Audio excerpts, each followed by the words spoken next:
నమస్కారం. ఆయుష్మాన్ భవ కార్యక్రమానికి స్వాగతం. ఈ రోజు ఆయుష్మాన్ భవ కార్యక్రమంలో ఓసిడి అంటే ఏంటి, లక్షణాలు ఏ విధంగా ఉంటాయి, క్రానిక్ స్టేజ్లో ఎటువంటి ప్రవర్తనను కలిగి ఉంటారు, ఈ అంశాల గురించి వివరించడంతో పాటు ఓసిడి సమస్యకు ఫ్లవర్ థెరపీ ద్వారా ట్రీట్మెంట్ అనేది ఏ విధంగా ఉంటుంది, ఈ అంశాల గురించి మనకు వివరించడానికి ప్రముఖ ఫ్లవర్ థెరపిస్ట్ డాక్టర్ అజయ్ గారు మనతో పాటు స్టూడియోలో సిద్ధంగా ఉన్నారు. వారిని అడిగి మరిన్ని విషయాలు తెలుసుకుందాం. అదేవిధంగా డాక్టర్ గారితో మీరు మాట్లాడాలి అనుకుంటే స్క్రీన్ మీద స్క్రోల్ అవుతున్న నెంబర్కి కాల్ చేసి మాట్లాడగలరు. డాక్టర్ గారు నమస్కారం. నమస్తే అండి. ఆయుష్మాన్ భవ కార్యక్రమానికి స్వాగతం. ఈరోజు టాపిక్ ఓసిడి గురించి. అసలు ఓసిడి అంటే ఏంటి, క్లియర్గా ఎక్స్ప్లెయిన్ చేస్తారా ఫస్ట్? ఓసిడిని డిఫైన్ చేయడం అంటే అది ఒక మానసిక రుగ్మత అండి. ఓకే. అబ్సెసివ్ కంపల్సివ్ డిసార్డర్ అంటాం. అది ఎలాగైపోతుంది అంటే ఒక రకంగా చేసిన పనిని రిపీట్ చేయడం. కొంతమందికి చూస్తాం టిక్స్ ఉంటాయి, మేనరిజమ్స్ ఉంటాయి. ఏదో చేస్తా సడన్గా భుజం ఎగరేయడమో లేకపోతే కళ్ళు ఎగరేయడమో, అంటే మేనరిజమ్స్ ఉంటాయి అన్నమాట. ఇదే టైప్లోని వాళ్ళకి ఎలాగైపోతుందంటే ఒక ఫిక్స్డ్ రొటీన్. ఇప్పుడు ఏదైనా ఒక వస్తువు ఉంటే ఒక చోటే ఉండాలి, కదలకూడదు. దాని లొకేషను, దాని యాంగిల్ అలాగే ఉండాలి, ఎక్కడ దుమ్ము ఉండకూడదు. లేకపోతే ఎటన్నా వెళ్తుంటే వాళ్ళకి కొన్ని కంపల్సివ్ డిసీజెస్ ఉంటాయి. కొంతమంది తాళం వేసినప్పుడు కొంచెం ముందుకెళ్ళి మళ్ళీ వెనక్కొచ్చి మళ్ళీ చెక్ చేసుకొని మళ్ళీ వెళ్తుంటారు. జనరల్గా ఇవన్నీ జరిగేవే కదండి. కొంతమంది పొయ్యి మీద అంటే గ్యాస్ కట్టేసానా చెక్ చేసుకుంటూ ఉంటారు. అంటే నార్మల్ లైఫ్లో జరిగే ఇన్సిడెంట్స్ని కూడా ఏదైనా బేస్ చేసుకుంటే కనుక వాళ్ళకి కూడా ఓసిడి ఉన్నట్టేనా? చాలామందికి ఇప్పుడు మనకి ఇంతకుముందు పెట్టే ఇప్పుడు మూఢనమ్మకాలన్నీ కూడా ఒక రకంగా ఓసిడీనే. ఓకే. అంటే ఇప్పుడు నల్ల పిల్లి వెళ్ళింది అమ్మ అని చెప్పేసి మళ్ళీ వెనకొచ్చి, లేకపోతే తుమ్ము వచ్చింది ఆగుతాం. వీటన్నిటికీ ఏదో అంటే మన పూర్వీకులు పెట్టారంటే ఏదో ఒక రీజన్ ఉండొచ్చు, కానీ ఈ మూఢనమ్మకాల్లోనే చాలా దూరం వెళ్ళిపోతుంటారు చాలామంది. ఓకే. అంటే అల్టిమేట్గా నేను వచ్చే పాయింట్ ఏంటంటే ఇదంతా స్టెమ్ అయ్యేది మనకి ఒక మానసికంగా ఒక ఇన్సెక్యూరిటీ వల్ల ఇది వస్తుంది. ఓకే. మానసికంగా మనకి ఇన్సెక్యూరిటీ ఉంది, మనం ఒక సిచ్యువేషన్లో కంఫర్టబుల్గా లేనప్పుడు మన భయాన్ని పోగొట్టుకోవడానికి ఒక రొటీన్ని అలవర్చుకుంటాం. ఓకే. అంటే ఇది అలవాటు చేసుకునేది అంటారా, లేకపోతే ఇంటర్నల్గా కలిగే ఫీలింగా? సబ్ కాన్షియస్గా అలవాటు అవుతుంది. ఇప్పుడు చెప్పాం, ఇందాకలా అనుకున్నాం, మోస్ట్ కామన్ ఓసిడి ఏంటంటే కొంతమందికి మేనరిజమ్స్ ఉంటాయి. మాట్లాడేటప్పుడు ఏదో ఇలాగ భుజాలు ఎగరేయడం అనో, లేకపోతే ముక్కు గోక్కోవడం, తల గోక్కోవడం, ఇవన్నీ కూడా ఒక మైనర్ లెవెల్లో ఓసిడీస్. ఇవి ఎక్స్ట్రీమ్ అయినప్పుడు మొత్తం చుట్టూ ఎన్విరాన్మెంట్ని కూడా మొత్తం కంట్రోల్లో ఉంచుకోవాలనుకుంటాం. ఓకే. ఇప్పుడు మనం తలగొక్కునే వాళ్ళకి ఐడియా ఉంటుంది ఏంటి, మనకు కొంచెం టెన్షన్ వచ్చినప్పుడు ఆటోమేటిక్గా ఇలాగా ఇచ్చేస్తుంటారు. అంటే మనకి అక్కడ సిచ్యువేషన్ కరెక్ట్గా లేదు, మనం కాన్ఫిడెంట్గా లేము సిచ్యువేషన్లో. ఓకే. దాన్ని ఇది చేసుకోవడానికి we are doing something which is soothing to us. Okay. అంటే మనకి ఏదో అలవాటైన పని మనం ఒక దీన్ని ఒక టిక్స్, ఒక మెంటల్ టిక్, లేకపోతే ఒక ఫిజికల్ యాక్టివిటీనో ఏదో పెట్టుకున్నప్పుడు ఆ స్ట్రెస్ రిలీజ్ అవుతుంది కొంచెం. ఓకే. సో బేసికల్గా ఓసిడి అనేదంతా కూడా మనం ఒక ఇన్సెక్యూర్ సిచ్యువేషన్ని హ్యాండిల్ చేయడానికి ఒక తెలిసిన పద్ధతిని ఏదో ఒక దాన్ని మాస్క్ చేసుకోవడానికి వాడతాం. అలాగే కొంతమంది ఏంటంటే ఇప్పుడు ఇంట్లో వస్తువులన్నీ కూడా కరెక్ట్గా ఉంటే అన్నీ కరెక్ట్గా నడుస్తాయి, ఏదన్నా పక్కకు జరిగినా సరే తేడా వస్తుంది. ఓకే. తుమ్ము వచ్చింది, ఇప్పుడు చాలామందికి నోటీస్ చేయండి, పని అవ్వదేమో అని వెళ్తుంటే ఎవరో ఒకరు తుమ్ముతారు పక్కన. ఓకే. ఆటోమేటిక్గా అది కలిసి వస్తుంది. ఇప్పుడు ఈ నమ్మకం లేని వాళ్ళు పక్కన తుమ్మకపోయినా పట్టించుకోరు. ఓకే. వాళ్ళ పనిలో వాళ్ళు వెళ్ళిపోతారు.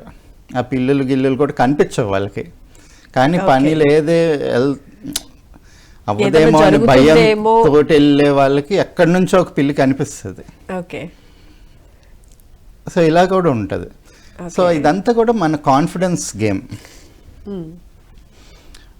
అల్టిమేట్గా హెల్త్లోకి వచ్చేసరికి ఏంటంటే దీంతో నీకు కొంచెం సైకలాజికల్గా స్ట్రెస్ బాగా పెరిగి ఇంకా అలవాటు అయిపోయి వాళ్ళలోకి వాళ్ళు రిసీడ్ అయిపోతారు. కొంతమంది మొన్న ఒక రీసెంట్గా ఒక పేషెంట్ వచ్చారు, వారు ఏంటంటే మంచి ఆర్టిస్టు, చాలా బాగా రాస్తారు. చిన్నపిల్లలకి రైటింగ్ కోచింగ్ కూడా ఇస్తుంటారు. అంటే షీఈ్ ఎ టీచర్. ఓకే. నాకు చెయ్యి కదలట్లేదు డాక్టర్ గారు ఇలా అంటే షీఈ్ అన్ఏబుల్ టు రైట్ అనమాట. ఓకే. బిగిసిపోయింది. అంటే అక్కడ ఓసిడి వచ్చింది ఆవిడకి. ఓకే. అప్పుడు ఒకటే అడ్వైస్ ఇచ్చాను, సరే రైట్ హ్యాండ్ పక్కన పెట్టండి, లెఫ్ట్ హ్యాండ్తో రాయండి అన్నాను. నేను ఎప్పుడు రాయలేదు లెఫ్ట్ హ్యాండ్తో అన్నారు. ట్రై చేయండి చూడండి. రాస్తే బాగానే వచ్చింది. ఓకే. అవును కదా, మరి రైట్ హ్యాండ్ ఎందుకు రావట్లేదు? ఓకే. సో అక్కడ ఏదో మెంటల్ బ్లాకేజ్ వచ్చింది ఆవిడకున్న స్ట్రెస్ వల్ల. ఏదో ఆలోచనలు ఉండి నేను కరెక్ట్గా రాయలేనేమో, ఓకే, రాయలేమోనన్న భయంతో అక్కడ బిగుసుకుపోయింది. అంటే కదలట్లేదు అనమాట. ఓకే. సో ఇదొక type of obsessive compulsive disorder. మేజర్గా ఏంటంటే మనకి చూస్తుంటాం కొంతమంది బ్రష్ చేసేటప్పుడు అలాగా ఒక 10 నిమిషాలు 15 నిమిషాలు బ్రష్ చేస్తుంటారు. ఓకే. అదొక ఓసిడి. అంటే ఓకే, ఓవర్ క్లీన్లీనెస్ అనమాట. కరెక్ట్గా అయ్యిందా లేదా, అన్నీ వచ్చినాయా లేదా, మళ్ళీ స్టాండర్డ్ టైము 2 to 3 minutes బ్రషింగ్కి. కానీ కొంతమంది అరగంట చేస్తారు. ఓకే. అలాగే స్నానం 5 నిమిషాలు 10 నిమిషాలు అవ్వాల్సింది గంట సేపు తోముతూనే ఉంటారు. ఓకే. అది కూడా ఒక రకమైన ఓసిడీనే. ఓకే. సో ఇవన్నీ ఏంటంటే ఒక సైకలాజికల్ ఇంబ్యాలెన్స్. మనకున్న ఇన్సెక్యూరిటీని మాస్క్ చేసుకోవడానికి మనకు అలవాటైన పని చేస్తూ ఉన్నాం అనుకోండి, ఒక రిలాక్స్ స్టేట్లోకి వెళ్తారు. ఇప్పుడు బ్రష్ చేసేటప్పుడు ఏం ఉండదు, అద్దంలో చూసుకుని ఇలా చేస్తూ ఉంటాం, ఇంకేం ఆలోచించం అనమాట ఆ time. We know what we are doing, ఇక్కడ ఏమీ జరిగిపోదు, ఇక్కడ ఏమీ హార్మ్ ఉండదు అన్న ఒక సేఫ్ ప్లేస్లోని వీల్ స్పెండ్ మోర్ టైం. అలాగే స్నానం చేసే వాళ్ళు కూడా. కొంతమందికి ఓసిడి వల్ల కమోడ్ మీద కూర్చొనే ఉంటారు, వాళ్ళకి కాన్స్టిపేషన్ ప్రాబ్లం కూడా వచ్చేస్తుంది. ఎందుకంటే ఒకసారి ఫ్రీ అవ్వదు. ఒక కమోడ్ మీద ఉన్నప్పుడు ఏ బాధరబందీ లేకుండా అలా కూర్చొని ఉంటారు కాబట్టి దాని దగ్గర ఒక 1/2 hour 1 hour అలాగ స్పెండ్ చేస్తుంటారు. సో ఇలాంటి వియర్డ్ బిహేవియర్కి, ఒక సైకలాజికల్ బిహేవియర్కి ఒక బేసిక్ లెవెల్లో ఓసిడి వర్క్ అవుతుందండి. ఓకే. కాకపోతే ఈ ఆబ్సెసివ్ కంపల్సివ్ డిసార్డర్ ఉన్న వాళ్ళకి 90% హైపోకాండ్రియా వచ్చే ఛాన్సెస్ ఉంటాయి. ఓకే. హైపోకాండ్రియా అంటే లేని డిసీజెస్ని ఆపాదించుకోవడం. ఓకే. అంటే it's fear of falling into ill health అనమాట. ఓకే. నా బాడీలో ఏదో జరుగుతుంది, చాలా మంది వెళ్ళిపోయి ప్రాబ్లం రాబోతుంది లేకపోతే వచ్చింది. ఓకే. చాలా మంది డాక్టర్ దగ్గరికి వెళ్ళి ఎందుకో నాకు ఏదో అయిపోతుంది, చూడండి నాకు టీబీ వచ్చింది అనుకుంటా, వాళ్ళే చెప్తుంటారు. నాకు క్యాన్సర్ ఉందనుకుంటా, నాకు అక్కడ తెలుస్తుంది లంప్ ఉంది, నాకు బ్రెయిన్ ట్యూమర్ ఉందనుకుంటా. చాలా మంది వస్తుంటారు ఎందుకంటే దే ఆర్ ఒపీనియనేటెడ్, నాకు ఏదో జరగబోతుంది, ఏదో అవుతుందని చెప్పేసి వెళ్ళి మెడికేషన్ తీసుకుంటారు. చాలా మంది డాక్టర్స్ ఏంటంటే దానికి ఒక ప్లేస్బో ఏదో ప్రిస్క్రైబ్ చేసి ఇస్తారు, కాదు అని చెప్పరు. కాదంటే మళ్ళీ ఇంకొకటి ఏదో పెట్టుకొని వస్తుంటారు. ఓకే, సో నీకు ఓకే మలేరియా వచ్చింది కదా అని చెప్పి ఏదో పంచదార బిల్ల ఏదో ఇచ్చి ఇది వేసుకో తగ్గిపోతుంది అంటారు. వాళ్ళకి సిమ్టమ్స్ కూడా తగ్గిపోతాయి. ఎందుకంటే హైపోకాండ్రియా ఉన్న వాళ్ళకి డిసీజ్ లేకపోయినా డిసీజ్ సిమ్టమ్స్ వస్తాయి. దీన్ని సైకోసోమాటిక్ ప్రాబ్లమ్స్ అంటాం. అంటే ఫీల్ అయ్యి నాకు ఉందేమో అనే ఫీలింగ్ లోంచి జనరేట్ అవుతుంది ఆ డిసీజ్ ఇవి వస్తాయి. అంటే ఇప్పుడు ఫర్ ఎగ్జాంపుల్ అనిపిస్తుంది, ఎవరికైనా గొంగళి పురుగు పాకింది అనుకోండి, వాళ్ళంతా ర్యాషెస్ వస్తాయి, దద్దులు వస్తాయి. కానీ కొంతమందికి ఏమవుతుంది అంటే ఆ గొంగళి పురుగు చూసినా కానీ ఒకసారి ఉన్న ర్యాషెస్కి మెమరీకి మళ్ళీ ఇన్స్టిగేట్ అయ్యి మళ్ళీ ర్యాషెస్ వస్తాయి చూసినా సరే. ఎందుకంటే ఇది కూడా బాడీ రియాక్షనే కదా. కొంతమంది చూస్తే ఒళ్ళు జలతరిస్తుంది, ర్యాష్ రాదు, ర్యాషెస్ వస్తాయి. అది సైకోసోమాటిక్ ప్రాబ్లం అంటాం. ఇప్పుడు వీళ్ళకేంటి, కరోనా టైంలోనే తీసుకుందాం. కొంతమందికి చూసి కరోనా లేకపోయినా కానీ కరోనా సిమ్టమ్స్ వచ్చిన వాళ్ళు చాలామంది ఉన్నారు. ఆ సిమ్టమ్స్ గురించి చదివి రోజు టీవీలో చూసి టెంపరేచర్ చూసుకొని, ఒకవేళ లేకపోయినా సరే, నాకు తెలిసిన ఒక అతను అయితే పసుపు నీళ్ళు ఎక్కువ తాగి సిమ్టమ్స్ అన్నీ తెచ్చుకున్నాడు. బాగా వేడి చేసి జ్వరం వచ్చింది, గొంతు పాడైపోయింది, టేస్ట్ పోయింది. ఎందుకంటే రోజుకి 5-6 సార్లు పసుపు నీళ్ళు తాగేవాడు. సో దాంతో కూడా so you somehow inculcate that problems in to you. And వీళ్ళు ఏంటంటే ఇంకా దెందెనగా అండం కదా, ఏది చూసినా భయమే, ఏది తినాలన్నా భయమే, ఏది చెయ్యాలన్నా భయమే, బయట ఎవరికైనా షేక్ హ్యాండ్ ఇవ్వాలన్నా భయం, మాట్లాడాలన్నా. ఇప్పుడు కరోనా తగ్గి 2 సంవత్సరాలు అవుతుంది, కానీ ఇప్పటికీ చాలామంది మాస్క్లు వేసుకొని తిరుగుతున్నారు. వాళ్ళకి హెల్త్ మీద ఓవర్ కేరింగ్ అనుకోవచ్చా? అదే ఓవర్ కేరింగ్, అదే హైపోకాండ్రియా, ఓకే, అదే ఓసిడి నుంచి స్టెమ్ అవుతుంది. ఓకే. అంటే రీసెంట్గా వచ్చిన సర్వేలోని వాళ్ళు చెప్పింది ఏంటంటే కరోనా వల్ల OCD, obsessive compulsive disorder, hypochondria 40% increase అయింది జనాల్లో. ఓకే. అంటే ఇంతకుముందు 10 మంది ఓసిడి ఉంటే ఇప్పుడు 14 మంది ఉన్నారు. ఓకే. 100లో. ఓకే. అదేంటంటే అప్పుడు ఇచ్చిన గైడ్ లైన్స్, కరోనా స్ప్రెడ్ అవ్వకుండా ఆపాలంటే చేతులు కడగండి. సో ఇప్పుడు అప్పటికి చేతులు కడుగుతూనే ఉన్నారు ఇంకా కూడా. మాస్క్ వేసుకోండి, దగ్గరగా మాట్లాడొద్దు, జలుబు చేస్తే. ఇంకా కరోనా తర్వాత చాలామందికి జలుబులు చేయడం ఆగిపోయింది. ఓకే. హ్యూమన్ బాడీకి ఎవ్రీ ఇయర్ అడల్ట్ అయితే 2 to 3 టైమ్స్, పిల్లలకి 4 to 6 టైమ్స్ కంపల్సరీ జలుబు చెయ్యాలి. చేసినప్పుడే బాడీలో రెసిస్టెన్స్, యాంటీబాడీస్ ఇవన్నీ కరెక్ట్గా ఉంటాయి, బాడీ ఇమ్యూనిటీ మెయింటైన్ అవుతుంది, ఫ్యూచర్లో ఏ ప్రాబ్లం రాకుండా. అండ్ ఆల్సో ఫీవర్ వచ్చినప్పుడు బాడీ అంతా ఒక సార్ట్ ఆఫ్ రీబూట్ అవుతుంది. మన డైట్ మారుతుంది, తక్కువ తింటాం, వెయిట్ లాస్ అవ్వడానికి హెల్ప్ అవుతుంది, బాడీలో స్వెట్ లెవెల్స్ అన్నీ కరెక్ట్గా, వాటర్ లెవెల్స్ కరెక్ట్గా ఉంటాయి, కిడ్నీ స్టిమ్యులేట్ అవుతాయి, లివర్ స్టిమ్యులేట్ అవుతుంది. ఓకే. సో సంవత్సరంలో ఒక 2 సార్లు 3 సార్లు జలుబు చేసి జ్వరం రావడం అనేది ఒక చాలా మంచి సిమ్టమ్. ఓకే. జంతువుల్లో కూడా వస్తుంటుంది. ఓకే. అంటే మనం అంత అబ్జర్వ్ చేయం, కానీ వాటికి జలుబు చేసి జ్వరం రావడము జరుగుతుంటుంది. సో ఇదంతా ఒక న్యాచురల్ ప్రాసెస్ని తీసేసి ఓవర్ క్లీన్లీనెస్ తోటి చాలామంది హెల్త్ పాడు చేసుకుంటున్నారు. ఇప్పుడు మాస్క్ కన్సిస్టెంట్గా వేసుకోవడం వల్ల చాలా డేంజర్స్ ఉన్నాయి. ఓకే. అంటే ఫస్ట్ ఆఫ్ ఆల్ అది మాస్క్ తయారయ్యేదంతా ఈ ప్లాస్టిక్ మైక్రో ఫైబర్స్ వాడుతున్నారు, అవే ఇన్హేల్ చేస్తున్నాం మనం. రెండోది బ్రీతింగ్ కరెక్ట్గా అందట్లేదు, దాంతో ఏంటి బాడీలోని ఆక్సిజన్ లెవెల్స్ పడిపోతున్నాయి, యాక్టివిటీ తగ్గిపోతుంది, కరెక్ట్గా ఎక్సర్సైజ్ చేయలేకపోతున్నాం, రన్ చేయలేకపోతున్నాం, అండ్ మన లైఫ్ ఫ్రీగా లీడ్ చేయలేకపోతున్నాం. మెయిన్ అది ఇండరెన్స్. ఇప్పుడు ఓసిడి వల్ల వచ్చే బిగ్గెస్ట్ డ్రాబ్యాక్ ఏంటి మనకి అంటే, మిగిలిన జంతుజాలం ప్రపంచం అంతా బతికినట్టు మనం ఫ్రీగా బతకలేకపోతున్నాం. భయంగా, ఇన్సెక్యూరిటీ తోటి అలాగా ఇలాగా అని పెట్టుకొని మన లైఫ్ని ఎంజాయ్ చేయట్లేదు. We ourselves are restricting that అన్నమాట. ఓకే. మరి ఈ ఓసిడి అనేది పుట్టుకతోనే వస్తుందా, లేకపోతే మధ్యలో వస్తుందా, ఏదైనా సిచ్యువేషన్ ఫేస్ చేసినప్పుడు వస్తుంది? ఇప్పుడు కరోనా లాంటి సిచ్యువేషన్ ఫేస్ చేసినప్పుడు అది ఇంక్రీజ్ అవుతుందా, ఎలా తెలుస్తుంది అసలు? ఇది సైకలాజికల్ ప్రాబ్లమేనండి. ఓకే. కాకపోతే పుట్టుకతోనే రావడం అనేది ఉండదు. ఎందుకంటే పుట్టినప్పుడు ఏ ఒక్క బేబీ కూడా నీట్గా టిష్యూ పేపర్ పెరిగే కొద్దీ వాళ్ళ ఆలోచనలు మారుతున్న కొద్దీ, ఎందుకంటే మిగతా పిల్లలకి వాళ్ళకి కూడా కొంచెం డిఫరెన్స్ అనేది స్టార్ట్ అవుతుంది. వాళ్ళు బుక్స్ని నీట్గా పెట్టుకోవటం కానివ్వండి, ప్రాపర్ ప్లేస్లో పెట్టుకుని అలాగే ఉండాలి అనుకోవటం కానీ, అది చిన్న వయసు నుంచే అవుతుంది కదా. అంటే మంత్స్ బేబీ గురించి మాట్లాడలేదు, జనరల్గా అదే అంటున్నా, పుట్టుకతోనే ఎవరికి ఉండదు. ఎందుకంటే ఎవరు నీట్గా పుట్టరు. ఆ ప్రాసెస్ అంతా చూసుకుంటే అంత డర్టీగానే ఉంటుంది అనిపిస్తుంది, అంటే ఇప్పుడున్న దీంట్లో. But that is natural, that is how life is. ఎందుకంటే మనం కూడా సృష్టిలో ఒక భాగమే. We are not exclusive. నాకు మైక్రోబ్స్ తగలకూడదు అనుకుంటే కుదరదు. ఎందుకంటే నీకెంత హక్కు ఉందో ఆ మైక్రోబ్కి కూడా ఎగ్జిస్ట్ అవ్వడానికి అంతే హక్కు ఉంది. కాకపోతే మనం చేయగలిగింది ఏంటంటే, అది మనని హాని చేయకుండా మన రెసిస్టెన్స్ని మనం పెంచుకోగలం. ఓకే. Through any means.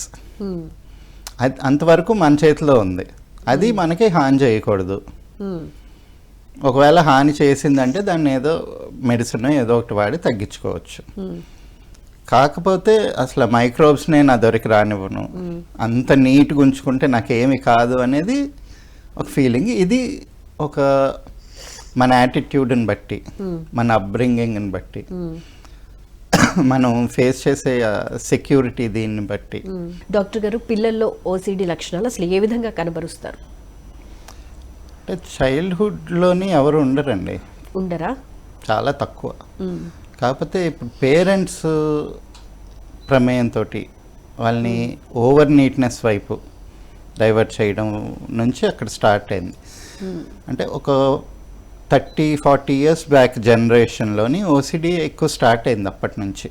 అంతకుముందు అంత లేదు, చాలా తక్కువ మంది ఉండేవారు. ఊర్లో ఎవరో ఒకళ్ళు కొంచెం వియర్డ్ బిహేవియర్ ఉండేది, అది వాళ్ళకి అంటే ఒక ఐడెంటిటీ కానీ అవి ఉండేవి కాదు. కాబట్టి వాళ్ళ ఇన్సెక్యూరిటీతో సఫర్ అవుతా అది వచ్చేది.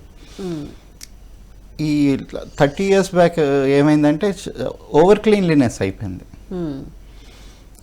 ఇల్లంతా నీట్గా తుడుచుకోవడం, అంటే ఊర్లోనే తుడిచేవాళ్ళు, కానీ ఇప్పుడు ఎక్కువ అయిపోవడం, అంటే ఆ కెమికల్స్ ప్రోడక్ట్స్ రావడం, బ్రష్లు, సబ్బులు, డియోడ్రెంట్లు, టీవీలో యాడ్లు కూడా, నీకు నోరులో వాసన వస్తుంది అంటే అమ్మాయిలు ఎవరి దగ్గరికి రారు, లేకపోతే ఇదిగో నీకు స్మెల్ వస్తుంది కాబట్టి డియోడ్రెంట్ కొట్టుకుంటే కానీ ఇది, అండ్ లైజాల్ వాడండి, డెటాల్ వాడండి, ఈ జర్మ్స్ని వాటినన్నిటిని టీవీల్లో చూపించి అదొక రకమైన ఒక భూతంలాగా పెంచారు. అది పెంచేసరికి జనాల్లో అదొక మెంటల్గా ఒక భయం ఫార్మ్ అయిపోయి అమ్మో మైక్రోబ్స్ అని కూడా మొదలుపెట్టారు. బట్ టెక్నికల్గా చూస్తే మన బాడీలో డైజెషన్ ఒక 70-80% మైక్రోబ్సే చేస్తాయి. మనం ఫుడ్ని డైజెస్ట్ చేసుకోలేము. మన ఫుడ్తో పాటు తిన్న మైక్రోబ్స్ ఏవైతే ఉంటాయో అంటే గుడ్ బ్యాక్టీరియా, అది that will help in the digestion and they will form colonies in the intestine. So మనం ఏదైనా అన్నం తిన్నాం అనుకో, ఎంత వేడిగా తిన్నా, ఎంత నీట్గా తిన్నా, ఎంతో కొంత మైక్రోబ్స్ లోపలికి వెళ్తాయి. సో దాన్నే అందరూ ఒక మైక్రోబ్స్ అంటే ఒక భయంకరమైన దీని కింద చూపించి రోగాలు వచ్చేస్తాయి అది ఇది అని చెప్పేసి ఇది చేశారు. అంటే ఈ ప్రోడక్ట్స్ అన్నీ అమ్ముకోవడానికి ఒక రకంగా వాళ్ళు ఇది ఒక మార్కెటింగ్ స్ట్రాటజీ కింద వాడుకున్నారు. జనాలందరిలోని ఒక క్లీన్లీనెస్ది ఒకటి స్టార్ట్ అయింది.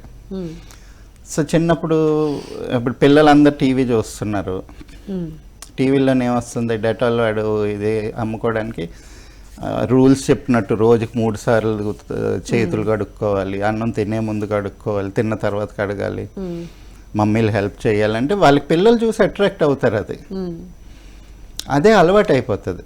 ఇందాక అనుకున్నాం కదా, కరోనా తర్వాత చాలామందికి ఈ శానిటైజర్లు, ఈ హ్యాండ్ వాష్లకి సేల్స్ విపరీతంగా పెరిగిపోయింది.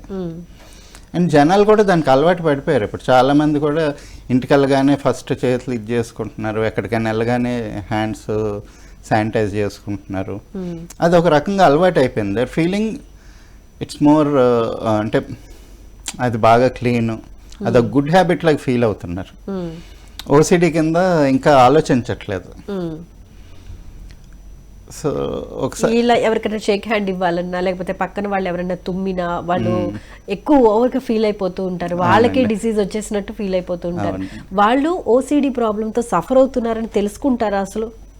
లేదు, వాళ్ళ దృష్టిలో వాళ్ళు నేను చాలా క్లీన్గా ఉన్నాను అనుకుంటారు. పక్కన వాళ్ళు ఎవరినైనా వాళ్ళని చూపించి బాబు ఇది యాక్చువల్ హెల్తీ లివింగ్ కాదు, ఇది ఒక ఓసిడి అని చెప్పినప్పుడు మాత్రమే వాళ్ళు రియలైజ్ అవుతారు. కానీ వాళ్ళకి తెలిసినా సరే వాళ్ళు ఆపలేరు అది. ఓకే, స్టేజెస్ ఉంటాయా? అంటే స్టార్టింగ్లో ఇటువంటి లక్షణాలు ఉంటాయి, తర్వాత పోను పోను వాళ్ళ ఆలోచనల విధానం కూడా మారిపోతుంది, ఇట్లాంటి లక్షణాలు ఏమైనా క్రానిక్ స్టేజ్? ఉంటాయండి, అంటే అప్స్ డౌన్స్ అవుతూ ఉంటాయి. ఇప్పుడు మనం హెల్తీగా ఉన్నాం అనుకోండి, హ్యాపీగా ఉన్నాం, ఓకే, ఫర్ ఎగ్జాంపుల్ హాలిడేకి వెళ్ళాం అనుకోండి. తెలుసుకుందాం అండి కాలర్తో మాట్లాడిన తర్వాత. హలో, నమస్తే అండి. నమస్తే అండి, మీ పేరు ఎక్కడి నుంచి మాట్లాడుతున్నారు? నా పేరు పవన్ కళ్యాణ్ అండి, నేను హైదరాబాద్ నుంచి మాట్లాడుతున్నాను. ఓకే, పవన్ కళ్యాణ్ గారు ఏం తెలుసుకోవాలనుకుంటున్నారు? అడగండి డాక్టర్ గారు. నమస్తే అండి డాక్టర్ గారు. నమస్తే, చెప్పండి. సార్ అది ఇప్పుడు నాకు ఏదైనా ధూపం కానీ, అగరొత్తులు, సాంబ్రాణి స్మెల్ కానీ అలాంటివి ఏదైనా ఇంట్లో వేసినప్పుడు ఒక type of headache kind of thing వస్తుంది. ఇదేమన్నా ఓసిడి అంటే నాకు ఏదైనా హార్ట్ ఫీలింగా, లేకపోతే జనరల్ గా జరిగేదని అంటారా? కొంతమందికి ఉంటారు అదండి, అంటే కొంతమంది సెంట్స్కి సెన్సిటివ్గా ఉంటారు. ఓకే. అంటే మన ముక్కుని కంట్రోల్ చేసేది మన మూలాధారం. అవును సార్. సో మన మూలాధార చక్రంలో ఒక కైండ్ ఆఫ్ ఇంబ్యాలెన్స్ అలాగ ఉన్నప్పుడు మనం పర్ఫ్యూమ్స్కి వాటికి చాలా సెన్సిటివ్ అవుతాం. అంటే మీకు నాకు తెలిసి మీరు వేరే ఇప్పుడు ఈ పర్ఫ్యూమ్స్, ఈ స్ట్రాంగ్ సెంట్లు ఏమైనా ఉన్న, అత్తర్లు ఏమైనా వాసన చూసినా కూడా కొంచెం అన్ఈజీనెస్ వస్తూ ఉండాలి మీకు. Exact sir, correct. కొంచెం స్ట్రాంగ్ ఏదైనా స్మెల్ ఉంటే కొంచెం అనీజీగా ఉంటుంది. సో ఇప్పుడు ఏంటంటే అది పెద్ద ఇష్యూ కాదండి. అదేంటంటే మీకు అక్కడ ఏవైతే ఆ కెమికల్స్, ఇప్పుడు ఏవి న్యాచురల్ పర్ఫ్యూమ్స్ కాదు కదా, అవును సార్. మీకు ఏదైతే దానిలో వాడుతున్న కెమికల్స్ అవి ఏవైతే ఉన్నాయో అవి మీ body it's perceiving as a threat అనమాట. అవును. ఒక మైక్రో లెవెల్స్లోని దేన్నైనా కానీ బాడీ యాక్సెప్ట్ చేయాలి, కానీ మీకు అది యాక్సెప్ట్ చేయలేకపోతుంది. అందుకని మీకు ఒక అన్ఈజీనెస్ వస్తే మీరు అక్కడి నుంచి వెళ్ళిపోతారు కదా. అవును సార్, వెళ్ళిపోతున్నాను. అందుకని- వైఫ్ ఇంట్లో దోపలు వేసినప్పుడు కూడా కొంచెం ఇబ్బందికరంగా ఫీల్ అవుతున్నాను. ఇదే వెర్షన్ మీకు డాక్టర్ని కలుద్దాం అన్నట్టుగా అనుకుంటున్నాను. అదేలేండి, అవసరం లేదండి. మీరు వస్తే కొంచెం లేదంటే మీరు ధ్యానం చేసినప్పుడు, ఎప్పుడన్నా మెడిటేషన్ చేసుకున్నప్పుడు కొంచెం మూలాధారం మీద ఫోకస్ పెట్టుకోండి. Okay sir. మీరు కూడా ఈ ఎర్త్లో ఒక భాగమే కాబట్టి ఏదన్నా కానీ యాక్సెప్టబుల్, నాకు ఏది కూడా వికారం కాదు అని చెప్పి అనుకోండి. లేదంటే నా దగ్గరికి వస్తే నేను మెడిసిన్ ఇస్తాను, తగ్గుతుంది. కలుస్తాను సార్, కలుస్తాను. ఓకే థ్యాంక్ యూ అండి. Sir. Thank you so much అండి కాల్ చేసినందుకు. Thank you madam. Thank you. Thank you so much అండి కాల్ చేసినందుకు. Thank you. డాక్టర్ గారు ఎక్స్ప్లెయిన్ చేస్తున్నారు కదా, అంటే వాళ్ళు ఓసిడీతో సఫర్ అవుతున్నారనే విషయం వాళ్ళకి తెలుస్తుందా? Excuse me. లేదండి, అంటే పక్కన వాళ్ళు పాయింట్అవుట్ చేసినప్పుడు అనిపిస్తుంది, కానీ ఒకసారి ఒక ఎక్స్ట్రీమ్ దాటినప్పుడు, ఇప్పుడు ఫర్ ఎగ్జాంపుల్ మహానుభావుడు సినిమా చూసుంటాం. It's a typical OCD character అనమాట. ఆ హీరో దృష్టిలో ఏంటి, మిగిలిన వాళ్ళందరూ అన్టైడీగా ఉన్నారు, హీఈస్ పర్ఫెక్ట్. అవును. సో ఓసిడి మెజారిటీలోని వాళ్ళకి అలాగే ఉంటుంది. ఇప్పుడు ఏంటి, నేను చాలా నీట్గా క్లీన్గా ఉన్నాను, ప్రపంచం అంతా ఎవరు అలాగ లేరు అని చెప్పి ఫీలింగ్లోనే ఉంటారు.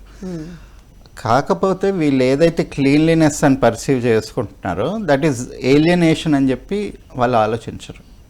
అంటే మిమ్మల్ని మీరు అన్నిటికీ దూరం చేసుకుంటున్నారు. కానీ అది తెలిసి చేసేది కాదు కదా. తెలిసి చేసే అదే, అది మెంటల్ స్విచ్.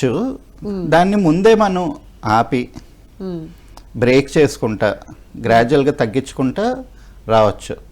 ఇంకొకటి చెప్పాను కదండి, మనం మెంటల్గా స్ట్రాంగ్ ఉన్నప్పుడు ఇవేవి రావు.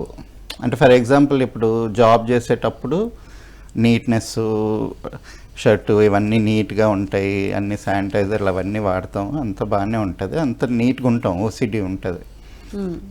ఏదైనా పాత ఫ్రెండ్స్ వచ్చి, మంచి ఫ్రెండ్స్ ఒక 3-4 వెకేషన్కి వెళ్ళారనుకోండి, మర్చిపోతారు ఓసిడి సగానికి సగం మంది. అంటే ఆ సిమ్టమ్స్ కానీ నీట్గా ఉండాలి, అది ఇది ఉండాలి అనేది ఉండదు, తగ్గుతుంది. ఎందుకంటే మనం తెలిసిన వాళ్ళ మధ్యలో ఉన్నాం, మనకు నచ్చిన వాళ్ళ మధ్యలో ఉన్నాం, ఉద్యోగం ఏం లేకుండా హ్యాపీగా ఎంజాయ్ చేస్తున్నాం. అలాంటప్పుడు బీచ్ల్లో దూకుతారు, బురదలో మడ్ రెస్లింగ్లు ఇవన్నీ చేస్తుంటారు. ఇప్పుడు ఓసిడి ఉన్నాలే కదా మెజారిటీ ఇన్స్టాగ్రామ్లో ఫోటోలు అన్నీ పెట్టేది. ఇప్పుడు అక్కడికి వెళ్ళి నేను గంగలోని మునిగొచ్చానంటే అక్కడ మైక్రోబ్స్ ఉండవా? లేదా నేను ఎక్కడో యాట్లోని కయాకింగ్ చేశాను, బాలి బీచ్లోని ఇలా చేశానంటే అదంతా, అది కూడా నేచరే కదా, అది డర్టే కదా, అక్కడ మైక్రోబ్స్ ఉంటాయి. కానీ వాళ్ళ మెంటల్ పర్సెప్షన్ అక్కడికి వచ్చేసరికి అక్కడ వాళ్ళకి ఒక థ్రెట్ అనిపించదు. సో ఇది 90% మెంటలే. ఓకే.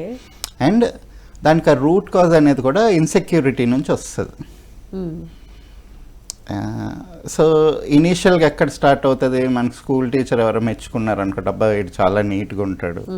అదే అడగబోతున్నాను, అంటే పిల్లల విషయంలో అసలు కనిపించదు అంత ఎక్కువ అని అన్నారు. ఇప్పుడు పిల్లలు కూడా బ్యాగ్స్ సర్దుకోవటం కానీ, ర్యాక్స్ సర్దుకోవటం కానీ, ప్రాపర్ ప్లేస్లో అన్ని నీట్గా పెడుతున్నప్పుడు పేరెంట్స్ అప్రిషియేట్ చేస్తారు, చాలా చక్కగా చేస్తారు. అది వాళ్ళకి ఓవర్గా ఆలోచించి అది ఓసిడి కింద కన్వర్ట్ అయిపోతుంది అంటారా? అది తీసుకునే దాన్ని బట్టి ఉంటుంది అంటారా? అంటే పిల్లలందరికీ ఒక పద్ధతి నేర్పించాలి, ఎందుకంటే అన్నీ ఆర్గనైజ్డ్గా ఉండడం కరెక్ట్, అలవాటు కూడా మంచిది. కానీ అది ఒక అబ్సెషన్గా అవ్వడం అనేది ప్రాబ్లం. ఇప్పుడు పిల్లలు ఎవరిని కూడా మనం నీ బ్యాగ్ అక్కడ మూలన పడే పుస్తకాలన్నీ ఇష్టం వచ్చినట్టు పెట్టుకొని చెప్పం కదా. అవును. ఎవరైనా సరే అంత నీట్గా ఉండాలి, బట్టలు నీట్గా ఉండాలి, అదొక పద్ధతి.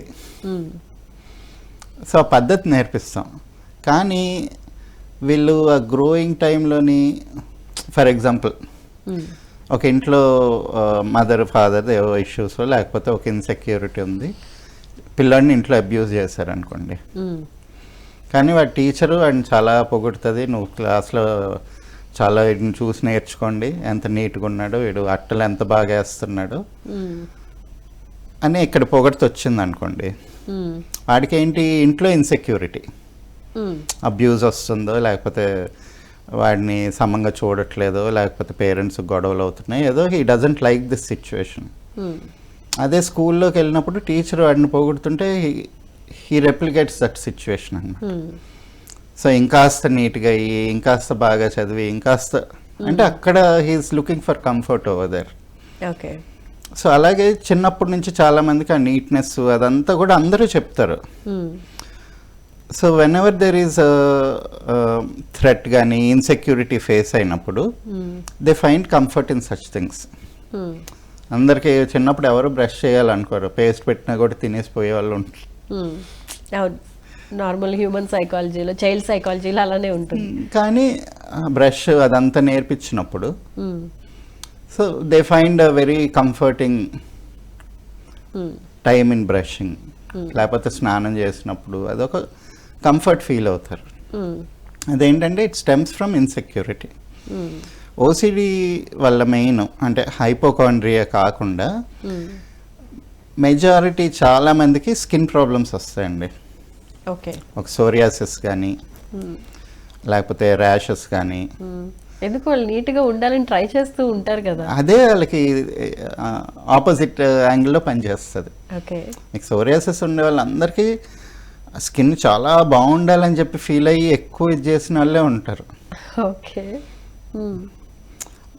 మేజర్గా ఏంటంటే అక్కడ అదొక ఆటో ఇమ్యూన్ డిసార్డర్ లాగా పనిచేస్తుందండి. చిరాకు, అన్యాక్సెప్టెన్స్. అంటే మనం ఇప్పుడు ఒక తామర పువ్వుని చూస్తాం అనుకోండి, చాలా బ్యూటిఫుల్గా ఉంటుంది, దాని పర్ఫ్యూమ్ చాలా బాగుంటుంది, అంటే చూడడానికి కూడా అసలు వి రియల్లీ లైక్ దట్ అనమాట. కానీ సోరియాసిస్ వచ్చి అంటే ఈ ఓసిడి ఈ క్యారెక్టర్ ఉన్న వాళ్ళకి అక్కడ తామర పువ్వు కనిపించదు, ఆ చుట్టుపక్కల ఉన్న బురద కనిపిస్తుంది. చీ ఎంత అంటైడీగా ఉంది అది అంటారు.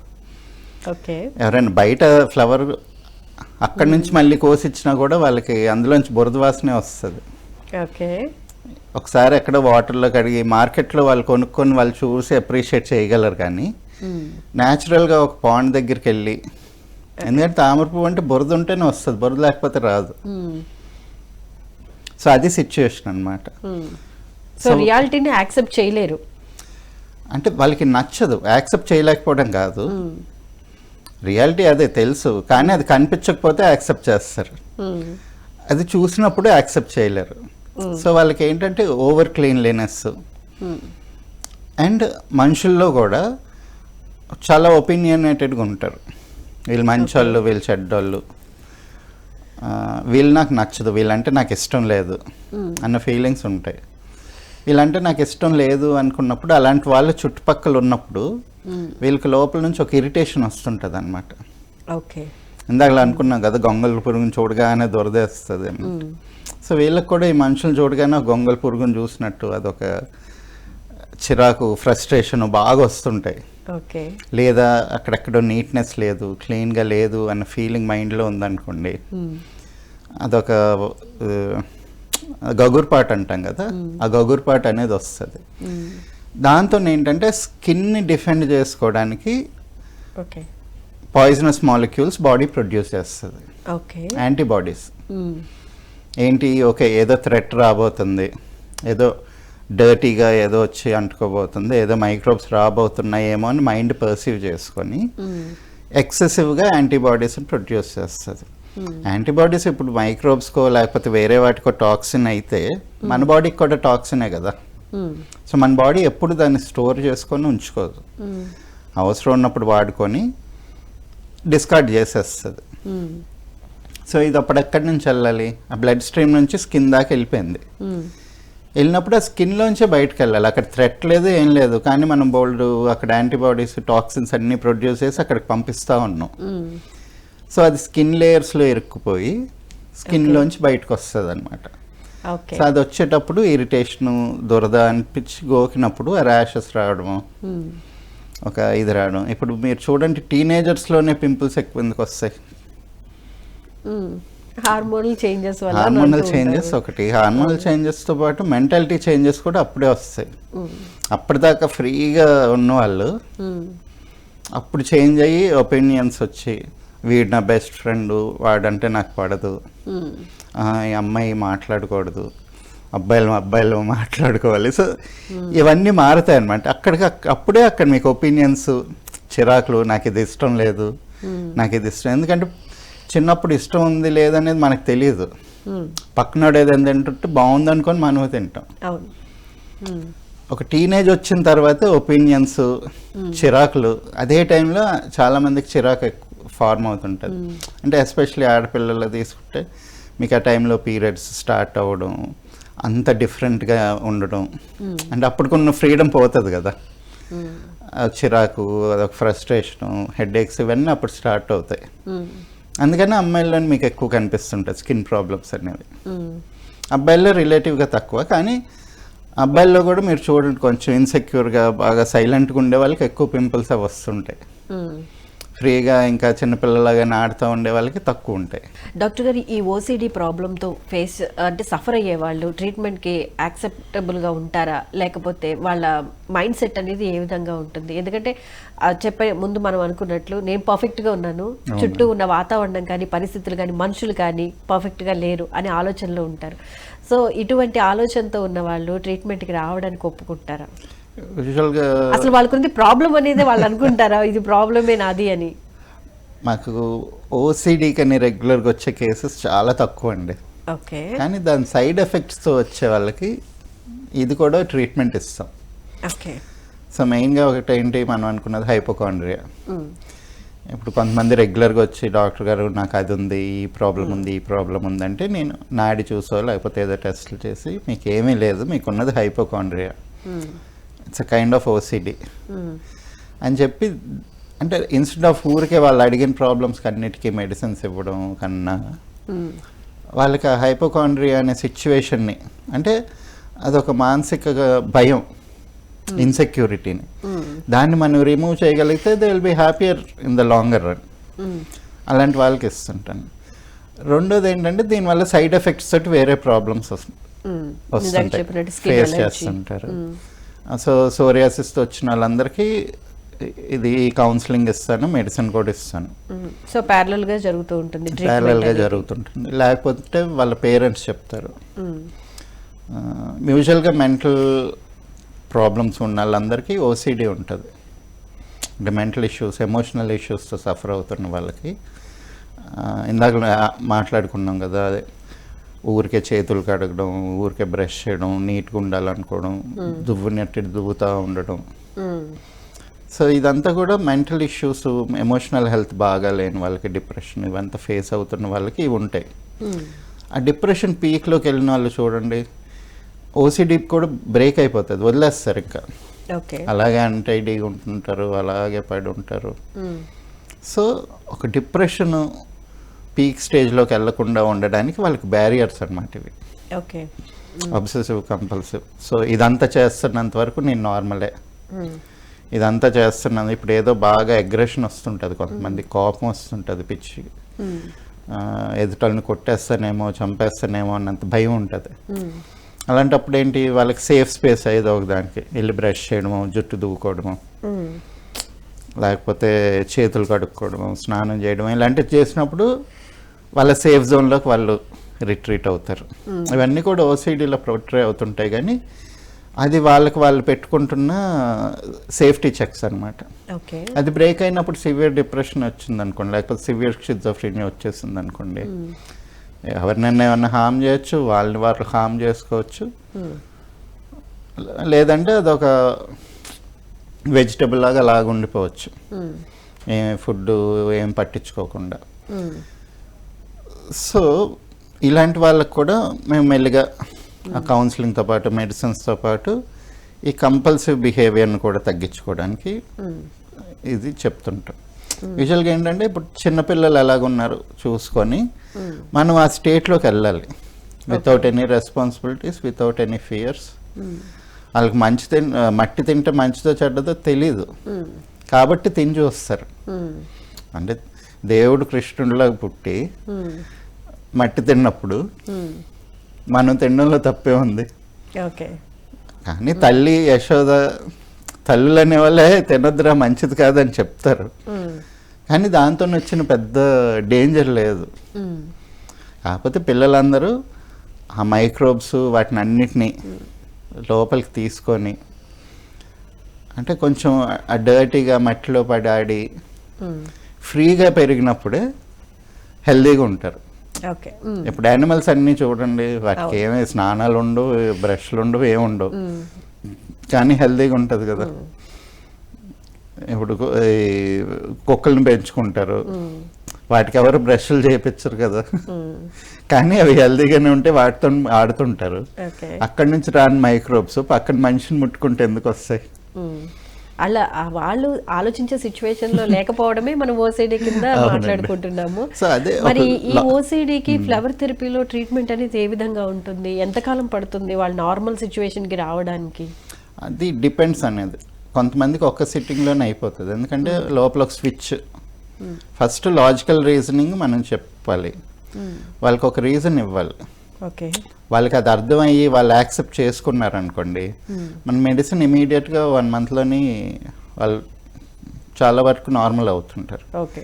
కాకపోతే కొన్ని పాత అలవాట్లు అవి ఉంటాయి కదా, వాటిని డైవర్ట్ చేసుకుంటా. సో డాక్టర్గా నేను మెడిసిన్ ఇవ్వడం వరకే, కాకపోతే వాళ్ళ మీద వాళ్ళు వర్క్ చేసుకుంటూ ఉండాలి, ఎప్పటికప్పుడు చెక్ చేసుకొని మళ్ళీ ఆ పాత రొటీన్లోకి వెళ్ళకుండా వాళ్ళు ఇది చేసుకుంటూ ఉండాలి. కొంతమంది సివియర్గా ఉన్నప్పుడు కొంచెం టైం పడుతుంది, అంటే depends on the person, depends on the specific situation అండి. యూజువల్గా ఏంటంటే మెడిసిన్ అనేది ఆలోచన ధోరణి మార్పు చేస్తుంది అంటారా, బ్రెయిన్ మీద ఎఫెక్ట్ చేస్తుంది అంటారా, అంటే కాంబినేషన్ మెడిసిన్స్ ఇస్తుంటాం అండి. ఇప్పుడు ఏంటంటే బ్యాచ్ ఫ్లవర్ రెమెడీస్ అని ఉన్నాయి. యూకేలోని ఒక డాక్టర్ ఎడ్వర్డ్ బ్యాచ్ అని చేసిన అతను, అవి ఏంటంటే స్పెసిఫిక్గా ఎమోషన్స్ మీద పనిచేస్తుంటాయి. అలాంటి మెడిసిన్స్ సపోర్ట్గా తీసుకుంటుంటాం. కొంచెం కౌన్సిలింగ్ ఇస్తూనే ఫ్లవర్ థెరపీ బ్యాచ్ ఫ్లవర్ ఇస్తాం. అలాగే మా ఫ్లవర్ మెడిసిన్స్ కూడా కొంచెం మూలాధార, స్వాదిష్టాన చక్ర, ఈ రెండిట్లోని ఇంబ్యాలెన్సెస్ని బ్యాలెన్స్ చేయడానికి మెడిసిన్స్ ఇస్తాం. దాని ద్వారా మనం హీలింగ్ చేయడానికి వీలవుతుందండి. Okay, right. Thank you so much అండి. ఓసిడి గురించి ఫుల్ హిస్టరీని మాతో షేర్ చేసుకున్నందుకు, మా కాలేజ్ అడిగిన ప్రశ్నలు కూడా చాలా చక్కగా సమాధానాలు చెప్పినందుకు ధన్యవాదాలండి. Thank you so much. చూసారు కదండి, ఇది ఇవాళ ఆయుష్మాన్ భవ కార్యక్రమ విశేషాలు. మరో ఎపిసోడ్లో మళ్ళీ కలుసుకుందాం. అంతవరకు చూస్తూనే ఉండండి PMC. నమస్కారం.